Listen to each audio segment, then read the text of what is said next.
Security camera footage captures the moment a man is hit by a lorry that's pulled into the path of a speeding train and lives. 32-year-old Cem Tokac sees nothing wrong as he waits beside the tracks in the Turkish town of Mersin. As he turns to walk away, the train hits the truck mid-on.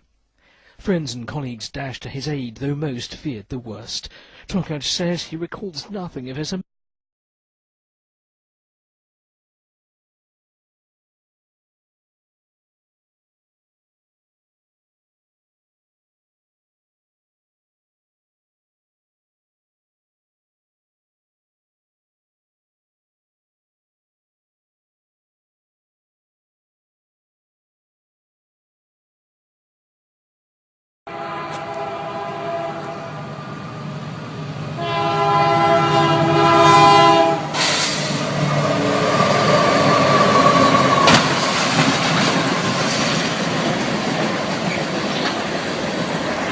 Oh, wow.